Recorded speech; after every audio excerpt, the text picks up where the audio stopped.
get it started now. Freedom, freedom, freedom, freedom. My freedom begins at Life Force Canada. Welcome to Life Force Canada. I am Karen Klassen. You are joining us on a journey beyond the familiar, and together we rise. I have a few words and updates to share. Then I'm going to bring forth our amazing guest, director, producer of Uninformed Consent. Todd Harris is with us. So exciting. And then we're going to have a 10-minute meditation for those who are feeling some stress and uncertainty about our future. Now, for the past 2 years, Life Force Canada has been focusing on our efforts in creating a strong foundation as we take steps to stop participating in the matrix, to be in the world, but not of it. We are excited about our think tank starting up again weekly in September.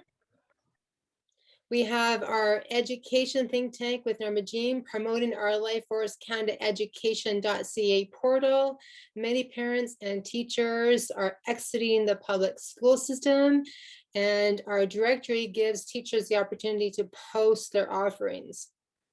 We have our free energy think tank on Thursdays with the one and only Dwayne. Remind us to think beyond the energy systems our controllers have us locked into presently. So we are unlocking the doors to new possibilities. And for those of you who haven't checked it out yet, I do recommend that it's a Telegram group, and they're out of the UK. It's called Free Energy Nationwide. And they're actually teaching their members how to stop paying for utility, well, gas and electricity, and to buy their own meters. I had no idea you could even do that.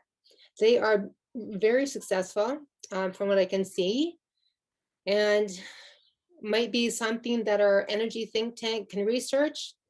They are doing this in the US as well. We should have never had to been paying for any of these services in the first place. So it should be free to all of us. Our agricultural think tank on Fridays with Karen Hanna, teaching everyone to grow their own food and the importance of food security. We have our natural law think tank with Steve and Brian on Wednesdays. And as we know, the legal system is corrupt and natural law is the way forward. We're also uniting with many of the freedom movements. We know our power is in coming together. We know that many are asking the question, what will it take to live free in this world? We believe that creating a parallel society is the key as we continue to support, encourage, and uplift those who are courageously unplugging from the system that we're in. Now, the main question we need to ask ourselves is, what would our reality look like if we did not have a federal government? What would it look like if we didn't have a provincial government? What would life be like if we had no more politicians? What would our life be like? Well, the power then would revert back to each county, back to each town, back to the people, where the power is meant to be and has been meant to be all along. We gave up our authority, and now it's time to reclaim it. As we know, government, right? The word government, we are really looking into languaging. Govern means to control, mind meant to control the mind of men and women. This time, as we know, is called the Great Awakening. And that means that we're being called to wake up and take back control of our own lives. It's not easy, but it is necessary. So many think if we do not have a government that we would have chaos, and this is so not true. You've heard me say this many times. It's so important for us to integrate these words, because we're all on a journey, and the more we learn to become self-responsible, self-reliant, and self-governing, we take back our power and our rights as men and women. We know that these systems are collapsing. They will be 100%. And so we are preparing ourselves for a new way of living. Freedom only occurs when one has a foundation of self-responsibility. We also have many communities and businesses that are creating their private membership associations, yay, so that they are not subject to the mandates or health regulations created by the government. This is why we are educating our members to step out of the public domain, right? The government, corporation, superficial jurisdiction, and into the private domain, which is what many people are doing in the freedom movements around the world. Not many in Canada, but we are bringing this concept to the forefront, which is very, very exciting. Now, we know that the dark controllers of this realm do not want you to discover the PMA and the power of the PMA, because they will no longer have control over you. They want to keep telling you what to do, to only listen to them, to only be funded by them. And if you don't, they make threats. This is not the way to sovereignty. They have created the belief that we are insignificant and that you need them, which allows for mind control. They continue to dangle the carrot and string you along when you need to be cultivating your own path to be sovereign, right? So we need to remember that we are beneficiaries. We are brilliant human beings.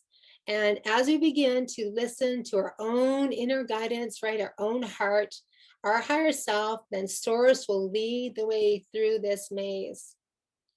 We have to remember the private membership is a pathway, right? It's just one pathway out of the jurisdictions of control, and allows for a higher learning in how to take back our power. So it's about living the PMA principles, the guidelines that are offered under natural law, which allow you to do trade with other communities and members. That is very exciting. We know that no one's here to save us, right? We need to save ourselves. And we are going to have our Life Force Canada Private Membership Alliance documents to view on our Monday call, August 29th. Next Monday, we have Ted Kuntz from Vaccine Choice Canada joining us on our call. He's such a great man, and I'm excited to have him here next to Monday. Okay, let's breathe in that life force energy. And releasing, we know our source of power, the essence of life that flows through all living things, is what sustains us. Okay, this is a time, as I mentioned, of the Great Awakening, where we are asked to walk the path of our higher self, which is guiding us on this amazing journey that we're on. One man is an incredible example of this. Todd Michael Harris is with us this evening to talk about his new film, Uninformed Consent, which is receiving worldwide attention. Welcome, Todd, and thank you for taking time out of your schedule to join us. Yeah, thank you. Thanks, and thanks for the kind words about the film. Oh, I'm very. Yeah, and I need to thank Sherry Strong of Children's Health Defence Canada. She's also our National Health and Wellbeing Director at Life Force Canada. And she's been connecting me with many amazing and brilliant souls and guiding me to, and she guided me to your film. And Oh, right on. Yeah, to connecting to us. So she's definitely a big supporter of you, Todd. Yeah, I did her podcast too and had a great time. I think that might have been the first thing I did. And yeah, she's wonderful, wonderful person.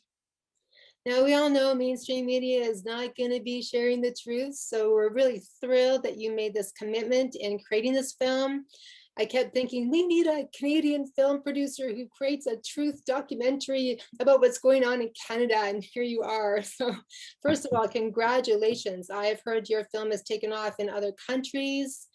You must be feeling a sense of fulfillment. Yeah, it's fantastic. I mean, it's just as a filmmaker and as an artist, it's exciting to have a film get this kind of attention. But the fact that this film actually means something and I think is a powerful tool to help people wake up makes it even, miles beyond that exciting. So So yeah, I'm really pleased, and it's interesting you said about, you know, you're hoping a Canadian would make something. I thought films were going to be coming out of the woodwork. It actually almost stopped me from making my first film about the COVID narrative called Love in the Time of COVID. And but I made that, and then I just kept going, and was just like, I'm just on this path now, and these will be the films that I'm working on for the next little while anyways. Oh, I love it. Now I know Ted with Vaccine Choice Canada and Odessa from Liberty Talk Canada, our executive producers of the film. How did all of you come together with this extraordinary idea of creating this amazing film? Well, Ted saw Love in the Time of COVID and then brought me on the show, and so we kind of met that way. And then he said, "What are you doing next, and how can we help?" And so my response to that was, well, you could really help by, once it comes out, spreading the word. So they've been like, you know, with my films in the past, there's been distributors. Well, no mainstream source is going to distribute a film like this, and neither with Love in the Time of COVID. Nobody would distribute that, nor give you money to make it. So they came on as basically the distributor, and so Liberty jumped on board too, and Liberty.com and Odessa and Vaccine Choice Canada and TED have been the source of getting out to the people, which is like not in my wheelhouse at all. I'm I'm good at creating, but I'm not good at that side of things. So it's just this match made in heaven, and it's been wonderful, everything that they've done for the film. Oh, beautiful. Now, Yeah. the opening of the film, oh my gosh, with James, how he shares his story is divine perfection. And as difficult as it is to hear and to see and to witness when someone's going through so much pain, it's so important that we do observe, to take a moment to listen and feel into our own sense of self and how it relates to our own lives. And he's so eloquent, and he just has this way of capturing, you know, the viewer with every word. I heard that Ted Kuntz was the one that introduced you both. Can you just share how you met him and why you wanted his particular story to be told? Yeah, well, Ted, he reached out to Ted after his wife passed, and just looking for any place for support, I guess. And then Ted put him on to me. And in fact, the film was completely cut by the time James came on board. Like, I kept reaching out to him, "Hey, you want to do this?" We'd have text conversations, and we had a couple of phone conversations. And finally he said, "Well, why don't you come over and we'll chat?" And I brought my camera gear with me, and I just said, you know, I feel like this conversation should be captured and shared. And I think he was worried that he wouldn't be able to, he would just be a mess, and he would not share the story well. But you couldn't have hoped for a better person because he's so articulate, he's so intelligent, and he shares his pain too so well. You know, I mean, he's still in the throes of it, obviously, but it was a godsend for sure. I mean, it changed. It's the piece I was looking for the film that I didn't have. With Love in the Time of COVID, you know, there's the breakdown of the COVID narrative, but there's also the story, the heartfelt story of the man who goes into quarantine with no symptoms, never gets symptoms, and walks out, and it's the search for him, right? So it's all about bringing these heartfelt stories that we can all relate to into these films, to, I think, to get people onto a heart level. You know, get out of your head, get into your heart, and you feel James' pain, you're in your heart, and then let's talk about what's going on. Like, let's, you know, open the person up and then share with them what's really going on with the pharmaceutical companies and the media and our governments, and you know, the reality is so many people are getting hurt. Yes, it's so true. I've had a few friends and family who've committed suicide in the past year, and no one in mainstream media is talking about the amount of suicides that are happening, and you're exposing the truth in such a powerful way. Yeah, and that was it. It was also nice to be able to honor Sandra. Yeah. Right. And if you watch the credits, I recommend watching the credits. A lot of people honor people who they lost at the end of the film. So there's a lot of credits at the end. But Oh, beautiful. And I do believe there's a couple in the chat that have sponsored your documentary as well. Oh, thank you. Yeah.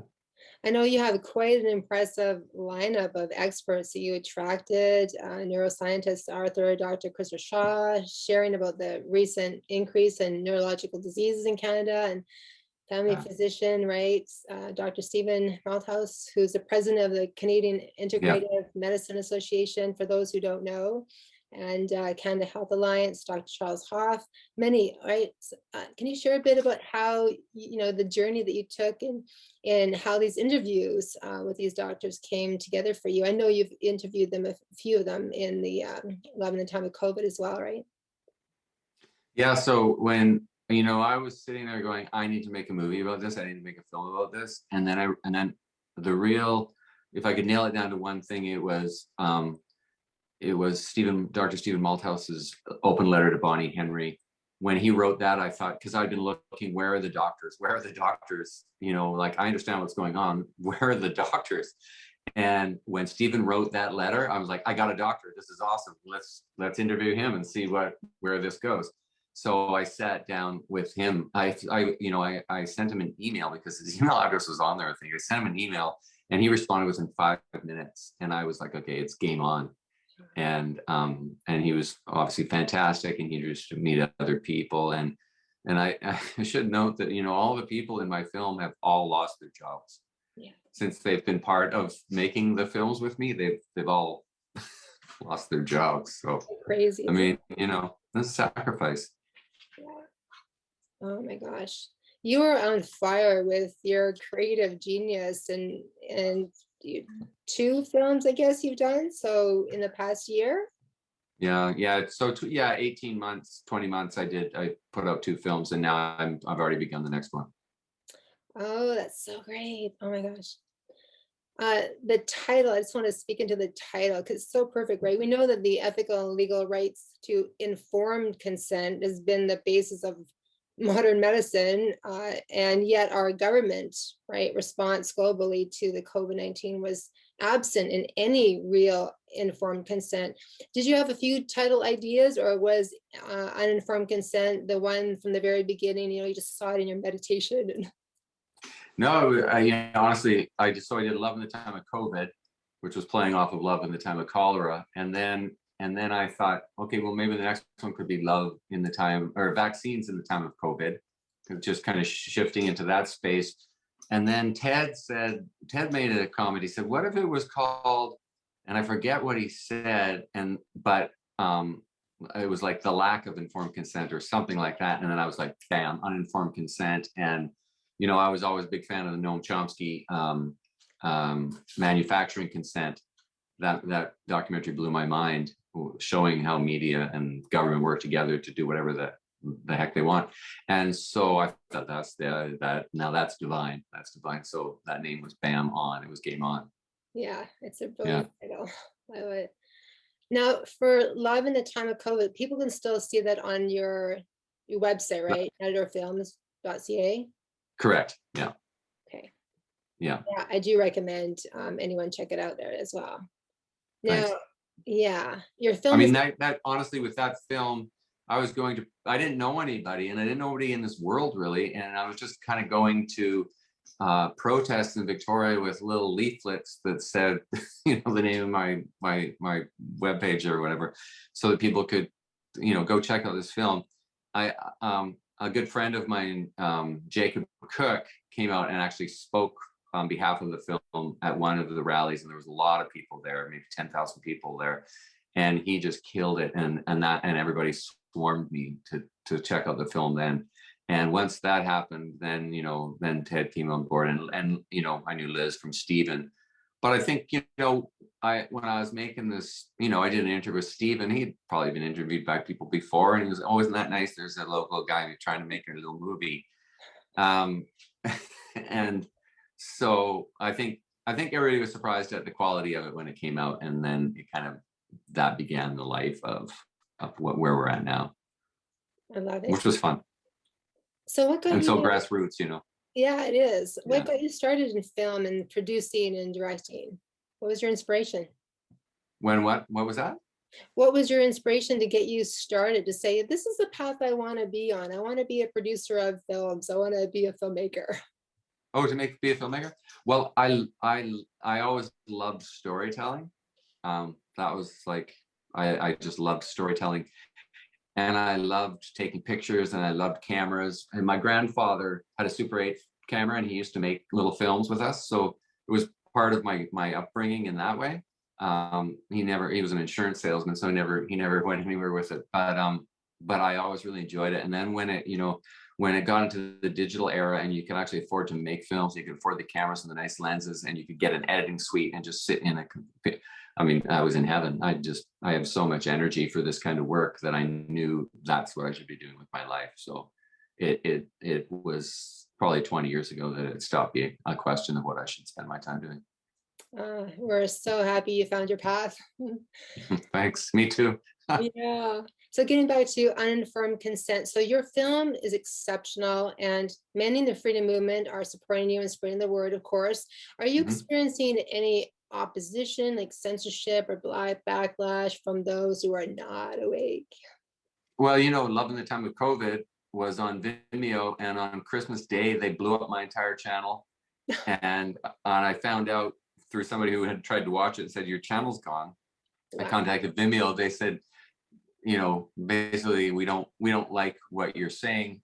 Get the hell out of here and don't ask for your money because we're keeping it. I paid for an annual subscription, right? They wouldn't give me, and we don't ever want to hear from you again. So I experienced that, and I've experienced mild backlash from a few people just around silly stuff. I mean, I get wrapped up in it. I try to respond to people in a kind, polite way, and then move on. I don't want to do any disservices to the message that I'm trying to share with the planet. So, you're gonna get your haters, as they call them. Yes. I think you're getting more love than anything, which is awesome. A lot of love. It's amazing. And a lot of letters from people saying, you put my family back. This movie put my family back together. Like, I'm invited for Christmas dinner now because I played this for my parents and they get it. And so that's there's a lot of joy in that, and people reaching out in that way. And friendship wise, have just it's changed my life. I have these great friends now, like Stephen Malthouse and Chris Shaw and Alan Castles and Charles Hoff, who's the loveliest man on this planet. Yeah, it's been, for me, I'm thinking about getting an I Love COVID t-shirt. I hope that doesn't offend anybody, but it's a lot of good come out of it. Yes, and I agree. I've lost a lot of friends. I've lost, so many, but at the same time, I've attracted a soul tribe that is just my heart just is so on fire with where we're going, and the knowingness that our soul tribe is coming together, not just in Life Force Canada, but so many people in the freedom movements. We're just finding each other, and it's so incredible. Yeah, so true, right? Oh, just the piece about the friends that we've lost or whatever. I think it's really important to remember to have compassion for those people too. Absolutely. It's sad that there's any divisiveness, but it's going to happen. And our whole society we live in a traumatized society. That's why this is working. That's why you can get away with this. And there's so many of us that are in that place. So, I just always want to remember to have compassion for those guys. Beautiful. Absolutely. Love is the answer. Speaking of love, and it's not always easy. Speaking of love, I love the quote that you added by Stephen McGee in your film. So for those who may not have seen it, it reads, very few of the common people realize that the political and legal systems have been corrupt for decades by corporate lobbying. So thank you for putting that in.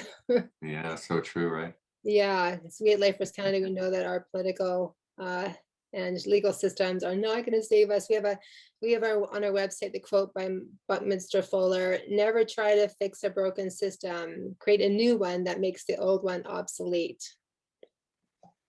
Yeah. Now, we know the dark controllers are still playing chess with us. They will continue until the people have, said they've had enough, and until the people realize that, what we have to do is stop participating and really remember how powerful we are. So in saying that, we need more films like this. So tell us what's next for you, or can you?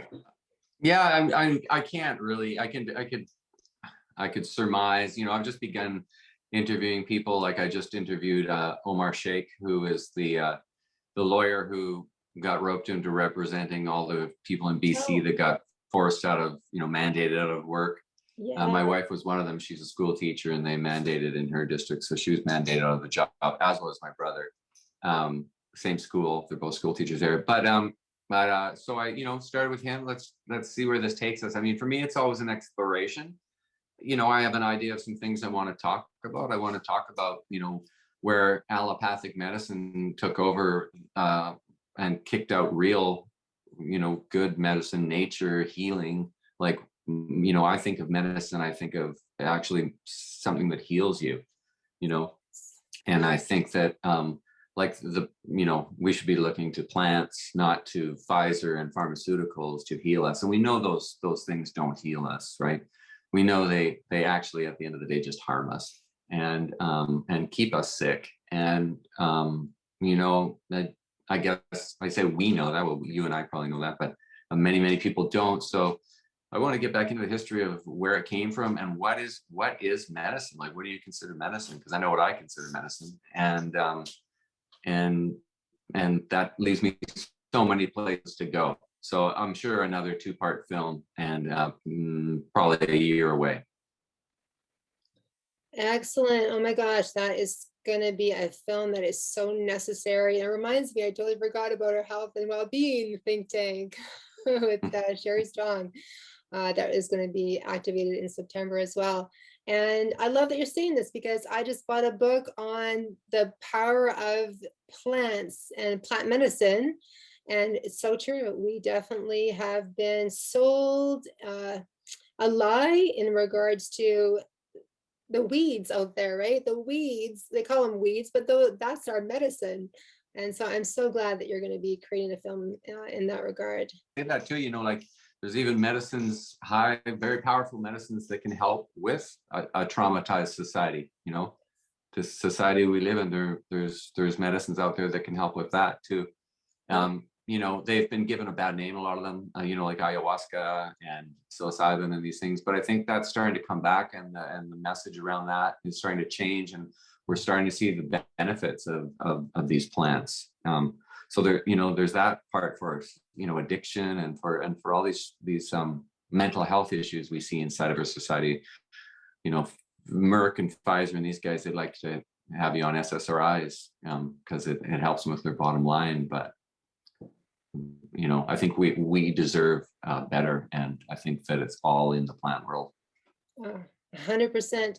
So you have a background in Indigenous as well? Yeah, I've been going to Sundance and been doing the Lakota Sweat Lodge for like the last 8 years, and then I did a film about ayahuasca before Love in the Time of COVID. So maybe 2-3 years ago, I did that film, and that's called Ayahuasca and the Path of the Shaman. Also a film I'm very proud of, and again, made wonderful, beautiful life friends through that exploration. So how can we find that film? If you look up Ayahuasca and the Path of the Shaman, it'll come up, and you can watch it on all of them, because that had a one of the biggest distributors in North America took that on as a film to put out there. Beautiful. I'll definitely check it out. Thank you. So how can we support you? Go to metanorfilms.ca, watch Love in the Time of COVID, and donate some money so that I can pay my rent and keep making these films and spend my time keeping my eye on these guys. I mean, for me, it's very exciting we're in a war, and I'm very excited that I get to pick up a camera, and that it's a war of the imagination. I don't really want to shoot anybody. I don't want anyone to shoot me. I honestly, all the people like Trudeau and Klaus Schwab and the people inside the, Chrystia Freeland and Jagmeet Singh, all these people that are corrupting the democracy of our country. I don't wish them harm. I wish they would stop doing what they were doing and start to live in their hearts and like you talk about tearing down government. I mean, if we could change our society, we could have a good government. We could have a good government if we had good people involved. I also think that they can't be there for very long, maybe, because it's true that power corrupts. You take a little here, you take a little there, and pretty soon, But I think that, Klaus Schwab and Bill Gates and Anthony Fauci and Trudeau, they're highly traumatized people that their trauma is guiding them in their life. They're being guided by trauma. And if we could change that inside of our society and we'd create something really special. So when did you wake up? Did you know already when this happened? You mean around all the COVID stuff, or just, very quickly. Yeah, it was, I didn't trust any of these institutions. I didn't trust the mainstream media. I've never been someone who's bought cable or had a TV, really, like I have a TV and I'll watch movies on it, but I didn't buy into the news. And I kind of understood a lot of that. I remember I moved to the United States, to California in 2003. And I noticed that the Bush administration, George W. Bush, first of all, was just lying through his teeth about everything and having wars, but also that he was trying to destroy the middle class. And I thought, well, why would you destroy the middle class? And that was sort of the beginning of the road to me really seeing what was going on. But I never fit into the system. In school, I was an outcast, and I wasn't really up for playing their games. So I've always kind of been on the outside of things. And I feel very fortunate for that now. I didn't maybe back then, but I do now. I know there's a few members here tonight who would like to share their appreciation. And I sent out a broadcast email to all of our members across Canada, sharing the link to the premiere and a few weeks ago. And one of our members replied the next day, and I just wrote this lovely testimonial that I wanted to share. So she wrote, I sat in on the premiere of Uninformed Consent last night. Highly, highly recommend. I've been very interested in this topic from the start. And then with Mom's passing, there was definitely an uptake in my motivation and desire to learn more.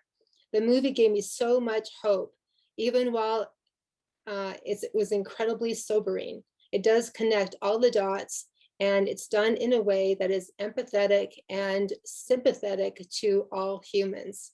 And that was sent by Shannon Kyle. I just wanted you to know that. Oh, thank you. Thank you, Shannon. That's awesome. Yeah, so you already shared that I was going to ask you, what you must be receiving so many of these emails and phone calls from all over the world. Yeah, it's fun. It's very nice. Do you have time to take a few questions from our members? Sure. Brian, go ahead. With your video, can you track the numbers to see how many views you have and how it's affecting people to wake up and the influence you may be having? Yeah, someone told me 3 days ago that there was over 1 million views. So that's encouraging, isn't it? Yes, as well. I just want to touch on one other subject here. I got the impression when Karen was asking you, when did you wake up? And you said to COVID. So you were awake before COVID, weren't you? Yeah. So you're familiar with 9/11, the corruption behind all of that as well. Okay. Yeah.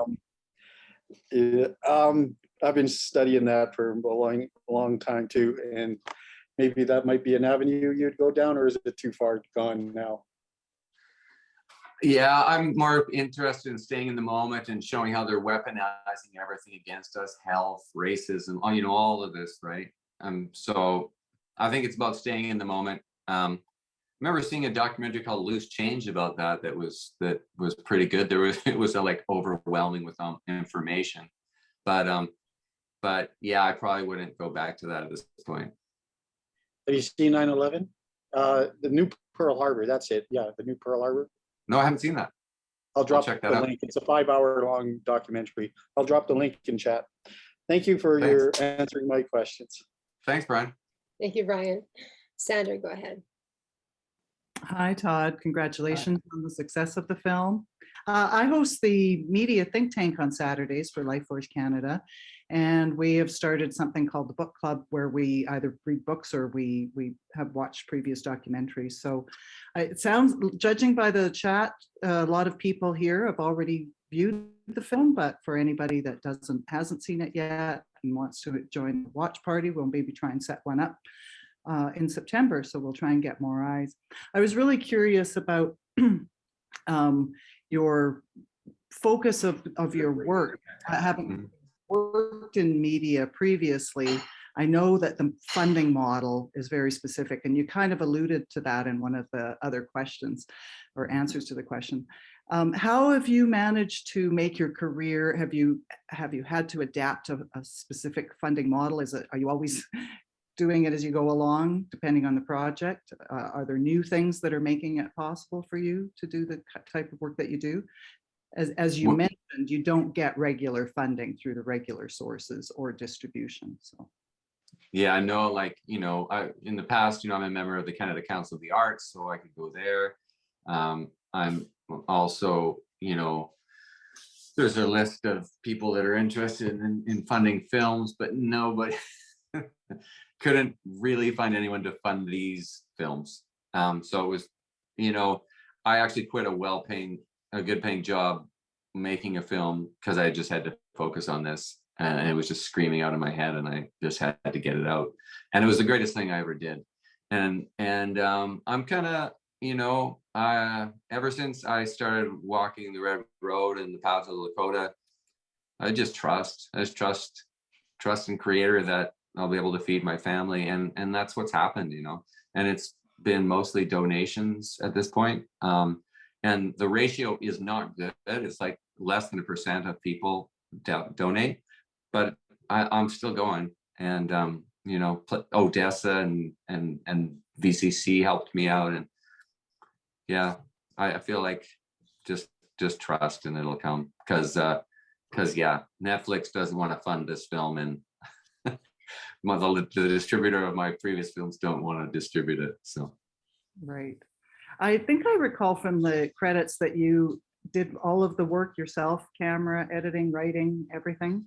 That's correct. Yeah, soundtrack, I did it all. Yeah, it makes it easy. I don't have to explain anything to anybody. It goes very quick. So Well, you're very talented. I really appreciate your work, and I look forward to what you produce in the future. Good luck. Thank you very much. Thank you, Sandra. And yes, I'm so glad you mentioned the media think tank, Sandra, in regards to a watch party for this, for those who haven't seen it yet. Thanks, Sandra. Karen. Yes, Todd, thank you for being here. It's awesome. Thank you for all you've done. Just to piggyback on Sandra's question, I'm a member of the Lifeforce Canada Media Think Tank, and I'd like to know what we can do as a think tank to support the new media in Canada, and what you see as the way forward. With that, I yield. In what regards do you mean? What's required in the industry, where you see as the possibilities for the truth to come out, and how the population that is awake. I just think we all have our gifts, right? And you're incredibly lucky if you can find those gifts, but you can find them. Like, what do you have energy for? What do you like doing? And for me, it's making films. I have so much energy for this work. It's not a problem. I fight to get a little exercise because I would rather be in my edit suite. So I believe in everybody has these gifts, whatever they are. Use those gifts to create something good, and together we'll all create a beautiful world. For some people are gifted at making money. So if you're gifted at making money, I'll stay home and pay attention to what's going on for you. You go out and make the money, but donate some money to my films so that I can keep making them. So the gamut's huge. If it's like, you know, you have a job and you're using your skills, but you have free time, you know, donate that time to going and doing something that's pushing our society further.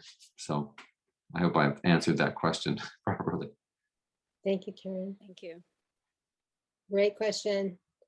Yeah, this is the perfect film to send out to friends and family, you know, who are just waking up, or those who are finally figuring out that something isn't right. And now they can say, hey, here's a link to this amazing documentary. Watch this. So please, everyone here, share the link to the film and support Matador Films and Todd.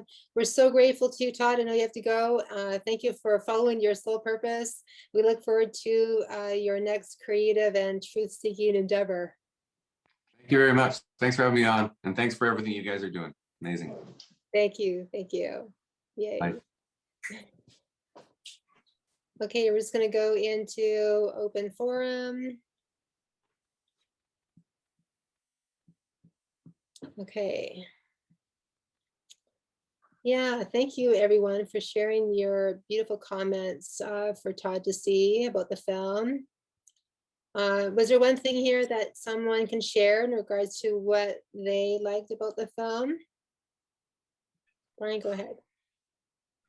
There's an aspect to this, and it's directly related to that guy who lost his wife. And like, when you look at her, she just looks like a very sweet, ordinary, average lady. And she took her life because of COVID. It is heart-wrenching. Mm-hmm. And I look at this guy and I can just imagine what he lost and how he feels. It's I think a key part of the film, and it's definitely a powerful, for me it was, to look at her face, and he was going to spend the rest of his life with her, and because of COVID she took her life. It's so sad. I yield. Thank you, Brian. Yes, and I think we're going to be hearing about this more and more as we move forward. We're going to be moving through the grieving process. So it's going to be key for all of us to learn what that is for each of us individually. Sherry, thank you again for introducing me to Todd. He's such a great man. My pleasure, my absolute pleasure. I was just going to reiterate again what I said in the chat, is that I've watched numerous documentaries, and that literally is the most powerful testimony I've ever seen in a film. And it actually made the difference between that film, to me, standing out to anything else that's been done on COVID. With that, I yield. I agree. Hello, Willow. I agree, Sherry. It's so well done. So brilliant. She's so cute. Oh my gosh. So it's so important for all of us to keep connecting. I know that it's summertime right now. September is going to be coming very, very soon. I'm trusting that we're going to have a beautiful, warm September as well. I am hearing a lot of rumors, as you probably are, about the lockdowns coming this fall. And I've heard the lockdowns may be from September, October till spring. So they're going to try and do crazy things. So I just want to make sure everyone's here is prepared. I don't know how much we can prepare in regards to the growing of food. I had a potato bag that I grew my potatoes in, and my plants were quite tall. So Doris, you're going to find this funny, because Doris had a potato plant and she went to go get potatoes and there was nothing there. And so then I decided to go and check mine, and I had 3 tiny baby potatoes, and I've been nurturing these plants for like a while now. So yeah, so I think that I've got some skills I need to upgrade in regards to growing potatoes. But yeah, it's going to be a skill I think we all need to learn. Katika, go ahead. event on Sunday with YYC Rocks. There was a presentation about their new space. As we are cooperating with them, that's why I'm reporting on that, if you don't mind. Yes. So whoever might be interested and will need maybe space offices there, there will be some more presentations in the following weeks, probably on Sundays again. So although this topic is more for Alberta meeting, just a short report about that. Thanks. Thank you, Kanika. Appreciate it. Yes, Tower. I do have Tower Garden as well. Trevor, yes, we definitely need to envision. Yeah, so there's a really powerful technique. It's the Silva Mind program. Is anyone familiar with that? Yeah, so it's just envisioning, right? I call it play the freedom movie. And if we play the movie in our mind, we have the power to create a new earth. And so this is something that I've been teaching my clients for many years, but it's knowing the power of our mind, the power of our thoughts. And of course, they're going to be assisting in the mainstream media to create the narrative and the fear-based reality. And the construct is going to be there for everyone. However, we in the freedom movements, we need to really be projecting out the reality that we truly want to see. And so that's why it's so important to continue focused on what does our intentional community look like? What does your intentional community look like? Because someone here may have a different vision of what their intentional community looks like compared to somebody else. And so your intentional community is going to be very unique to you, but it's really important to take time to meditate on what your beautiful future looks like and how we can manifest heaven on earth.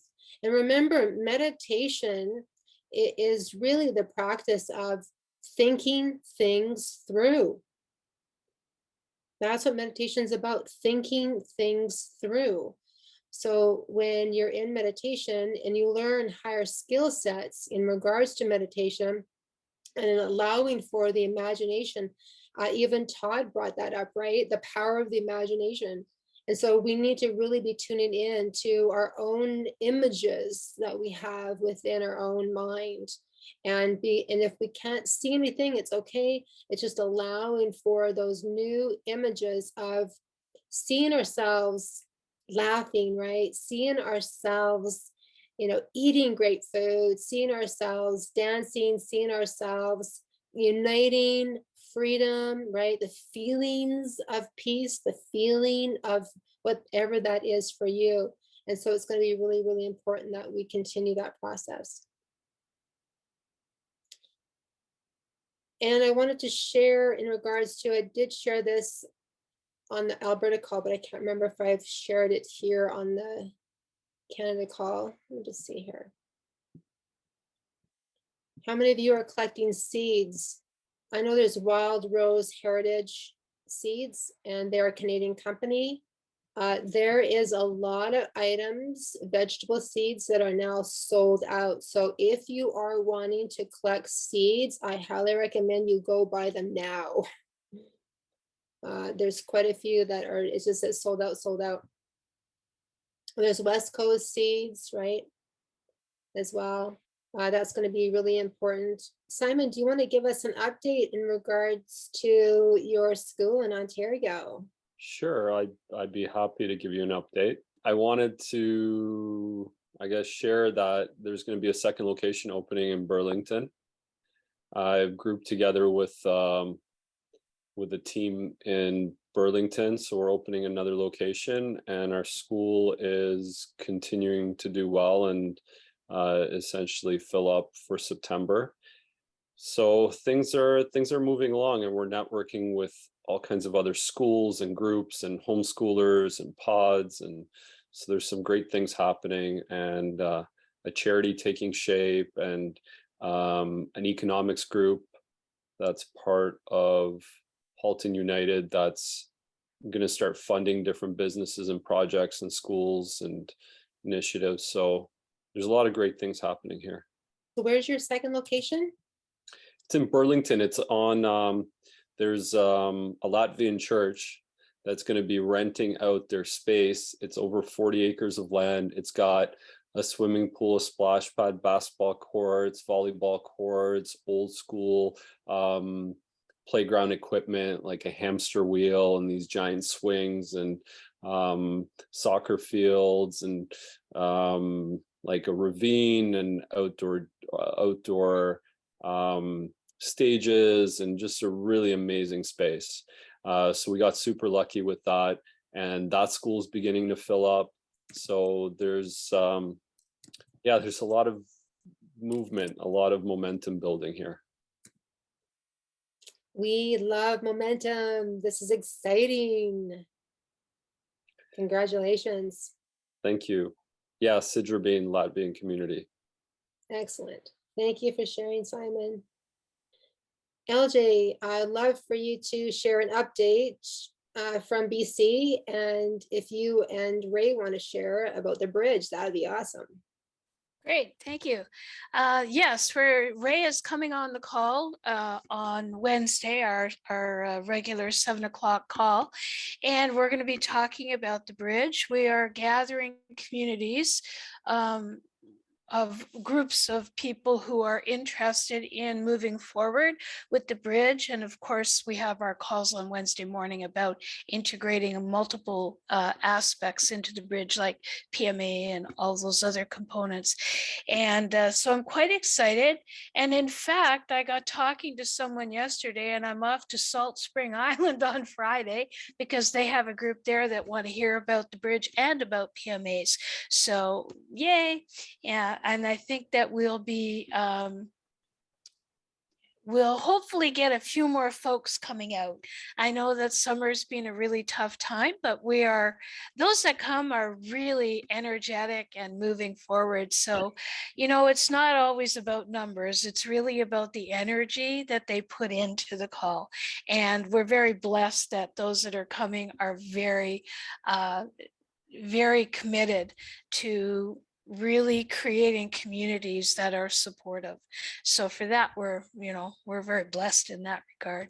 So we shall continue to just motor on.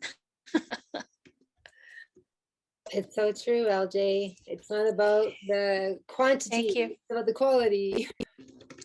That's right. It only takes one person to really shift things. I mean, we forget of the power that each individual has and just how much one person can actually impact. And so never forget that. That's an important part. It's great when you have a big community, but one person can start a community. It's just making sure you've got the right inspiration behind you. And that's by living your passion, right? And that'll just ignite everybody else's passion. And there you go. Yeah. So, yeah. Yeah. All right. Thank you. Thank you.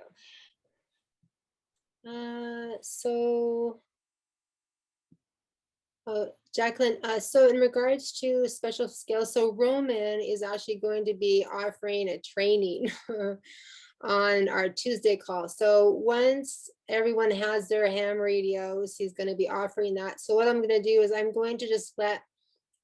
going to broadcast an email to everyone in Canada to be on that training, because there's a lot of people across Canada that already have a radio. And so some of them don't know how to use it, but there is a frequency that a lot of the freedom movements are wanting to be on the same frequency. Some are not wanting to do that, but it'll be great for all of us to know what frequency to be on as well. I'm not too sure when that is.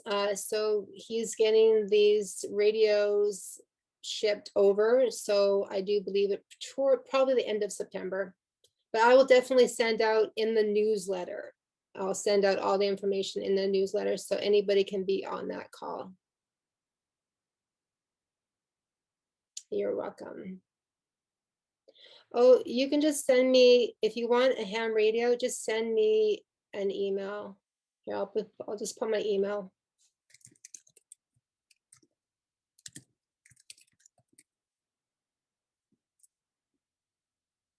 Karen@karenclassen.ca. I'll just send you the information as well. You're welcome.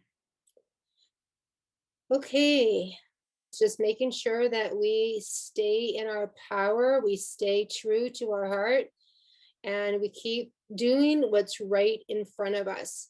Because really, ultimately, it's really going to matter what is in your vicinity of where you live. So wherever you live, 25K radius, it's not really going to matter what's happening on the other side of the world. It's not going to really matter what's happening anywhere. It's going to matter what's happening in your own heart, in your own mind, in your own home, in your own community. That's where the power is going to be. And as we step into our power there, then we'll be expanding our energy on connecting to others. But that's where it's going to start. Christina, hello. That is so true for all of us. And I will be leaving the country next week. Probably this will be my last night with Life Force Canada while I'm in Canada. And so I just wanted to share that I'm heading to Spain to see mi madre. My mother lives in Spain, and it's taken me a long time to make this decision because of the travel restrictions and all these things that I have to jump through, all these hoops, and finally decided I'm sovereign being. I'm going to see my mother. Nothing's going to stop me to see my mother before she transitions. So that's what I'm doing. And it was, I booked with Lufthansa, but it was a really interesting process because they were all telling me that I had to be vaxxed and everything. So I'm just knowing that I'm fine with my control group card, and I can get through all the hoops to get there, and that where I am, I'm still a Canadian at heart. I'm always going to be with this fight or with this movement or with this life force energy. And I'm going to walk the Camino de Santiago. So I'm super excited about that. Well, after I've spent some time with my mother, I'm going to walk the Camino, which is like a pilgrimage. And I feel like it's the walk for peace, a walk for freedom, for letting go of the last couple years in a way that's been heavy and burdensome, to really just release it all through my body and through this walk of, it's kind of, you know, one of those pilgrimages going for thousands of years now. So I'm going to be another pilgrim, and I want to be able to share as I'm walking, you know, as I do meet people, what's going on for our country or what's going on over here. So I thought, oh, what kind of t-shirts would I wear? Like, should I have a Life Force Canada sticker I can hand out? So I'm just kind of thinking of those kind of things to share that, you know, that I am representing this part of the world. As I'm, you know, in another part of the world, I'll be on this 250-mile walk. So it's a long walk. And I don't know if is your facilitator, is it Ariana? No, I'm solo. You're solo. I'm going by myself. I feel really like lost, but I'm doing it by myself. I don't have a guide or hotels or anything like that. I'm kind of roughing it, really. I'm looking for a backpack and shoes and all the things you need. So it's going to be a little roughing it. Yeah. When are you leaving? Well, I leave for Spain on next Tuesday, but I'm not doing the Camino till the end of September. So I do have some time to organize and find, you know, what I need and who I need. And I think I'm going to do Porto. So it's Porto in Portugal to Santiago to Compostela. So have you done it? Have you talked to anyone that's done it yet? A few people. Okay. Right. So you've got the background tips and everything from them. I've got a few tips. Yeah, I mean, but I bet you've got a few more people that you could put me in touch with. That would be awesome. Yeah, my friend, she leads groups there. Okay. Okay. So I'll send me an email and then I'll link you with her. I will. Yeah, hook me up. But I wanted to say how much Life Force Canada means to me and how much the work you've done, Karen, and all the team, that it's been, you know, it's been a life force line for me, and it will continue to be that. It's in my heart, and I walk with it in solidarity with what's going on here, and all, you know, I always will be. But that it also feels good to just get a break from it all too at the same time, and to do something completely out of the ordinary, and, you know, and without a plan, like going just kind of trusting and trusting the path and the way will be shown. And I think that we can all trust the way will be shown when we're in our hearts. And the last couple of years has been a lot of heady shit. So I'm kind of looking forward to dropping down a little.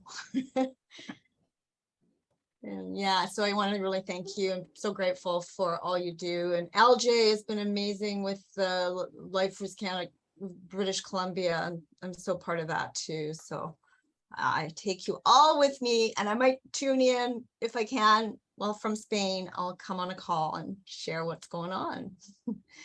Excellent. We look forward to it. And you are going to have such an incredible journey. Oh my gosh. I'm looking forward to hearing all about it. Dwayne, I was going to ask you if you wanted to share a bit about your success with Awake, Free, and Ready. Thank you. I can get to that in a moment, but I just wanted to give Christina a little bit of a heads up. I've just had a friend of mine, he's in Europe right now. He left last week and he went to Switzerland and he's in Germany. He's going to go to the Czech. He's from the former Czechoslovakia. And he's traveling all through there. And the only problem he had was in the Calgary airport. He's from Calgary. And it really wasn't that much of an issue. He's unvaccinated, and but he's a traveler. He does have a Arrive Cam, but he does it with extreme prejudice. He hates it, and the amount of draconian tyranny that he has to face every time he comes back is crazy. But he said for anyone that's traveling or wants to get out of Canada, just book on a foreign airline. Don't fly Air Canada or WestJet to leave your country. Because the interesting thing is, the moment you get to their terminal, you don't have to wear a mask. Like you have to get, when you get to their gate, they're not even enforcing the mask mandates. And he traveled with Swiss Air, and they were just, it was like a different world. As soon as he got to Swiss Air, now they're not wearing masks. Well, I mean, some of them have to in order to, what is it, the travel for Canada inside the terminal. Transport Canada. Well, yeah, the irony is that it's actually in Canadian airspace. And once you're out of, so I'm flying with Lufthansa. So I looked into this. Once you're out of Canadian airspace, what is that? 30,000 feet high? How much Canadian airspace do they have? Once they literally just, as soon as they close the door, they're just like, yeah, don't worry about it. It's right. It's done. Because we're the only country in the world that I'm aware of. Australia might a little bit too, I don't know, or maybe New Zealand, but we're the only country that is this ridiculous. And, you know, all these other air travelers, air carriers aren't not doing it. So if you do want to leave this country, go with another international carrier and you'll be fine. And when it comes to being over there, you're going to have the best of times. You don't have to worry about anything until you really want to come back to this country. And by then, who knows what you're going to come back to anyway. But I also know that people are coming back without Arrive Can, and they're beating the system. So go without fear, come back without fear. You're going to have an awesome time.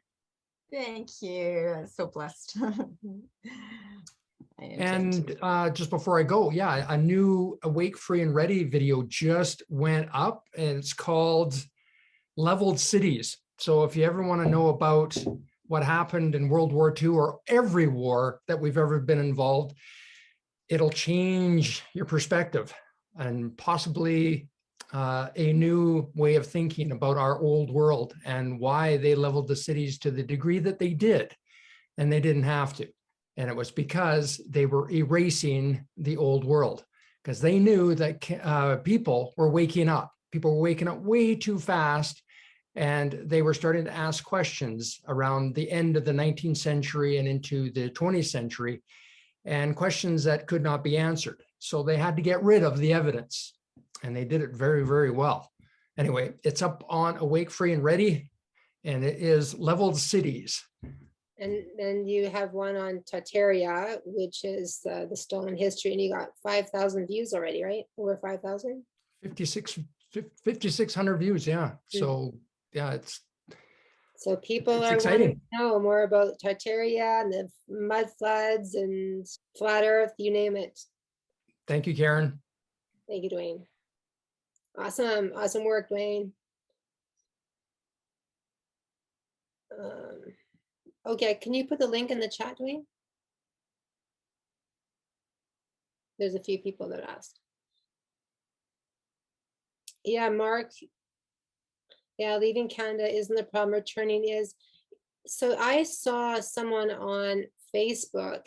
She was coming back into Canada. She said that she didn't have any problems whatsoever. She asked the question, like, did you know that the border guard's only job is to find out if your ID matches you, or if you have guns or drugs or anything else, you know, that would prevent you from entering the country. Once they have satisfied those questions, you're actually free to go.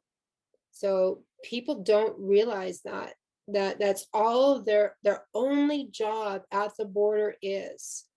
And so she was sharing on Facebook that just know your rights and just remain polite, remain calm, remain confident, keep your mouth shut, she said. She said that's all they need to know. Oh yeah, she asked the question, are you detaining me? They legally have to tell you the truth. And he said, no, I'm not detaining you. If he was, that she would know. So then she said, well, if you believe that this is my ID, I'll take my ID back and be on my way. And then he just paused and said, okay, and handed her back her ID. So this is about us, right? Standing in our power. And once we do, in a calm and confident way, it's going to be a lot easier than we think. Sandra, go ahead. I had put in the chat, but I'm not sure if Christina saw it, and I wanted to ask you. I mentioned she was talking about having something of life force. We do have hoodies and t-shirts. Are they still available, Karen, or are they? Yes, they are. She might not get it. If she's leaving Tuesday, I don't know how long it would take to get one, but that might be a nice warm hoodie for those cool autumn evenings on the trail with your life force emblem. All right, that was all I had to say. Thank you, Sandra. Yes. And I did add one on there as well. It's a new logo, and there's a black box, and then out through the black box is this golden paint, like painting over the black box, and then it says relinquish all fear that limits you. I'll be posting that in the newsletter as well. Sherry, go ahead. Thank you, Sandra. Awesome. I was just gonna, LJ mentioned the video about the border guard. Mark shared that with me. I put it in the link up there. What was astounding in that video to me was that a fine, he said, if I smuggle a sawed-off rifle in my suitcase, the fine is $1,500. Or if I smuggle a handgun up my butt, it's $1,500. But to actually not use the ArriveCan app, they're fining people $6,500, which is just shows you the absurdity of it. I wanted to quickly share just a story that happened today. My mother's caregiver is from the Philippines. She's going back to her father-in-law's funeral, and she was actually convinced, as the family was convinced, that he actually died because of the heat. He was perfectly healthy, and he went out to hang up the laundry, and he was, it was hot out, and he died suddenly. And I said to her, I said, healthy people don't die because of the heat. Otherwise, there'd be no population in Africa and Australia. Yes, exactly. And so she said, well, what would it be? And I said, well, was he fully vaccinated? And she said, yeah. And so, but she's in, obviously medical. Her husband's in medical. Her daughter's just become a nurse. And they're all fully vaccinated to go to the Philippines. And I just said, no more boosters. She said, I'm stopping at 3. But I just thought it was a real life experience with someone who bought that brainwashing that healthy people just die from the heat. Anyway, I felt compelled to share it. Thank you. Thank you. Yeah, a lot of people believe it's true because it's the programming, right? So thank you for sharing that, Sherry. Thank you. Thank you, everyone. Together we rise. Thank you, Karen. Oh, yeah. Thank you, Thank everyone. you. Good night, everyone. Thanks, Karen. Thanks, everyone. Night, Thank everybody. you for everything. Night, Much everybody. Thank you. Thanks, Karen. Thanks, everyone. Good night. Good night. Thanks, Karen. Good night, everyone. Good night, Karen. Thank you. Good night, everyone.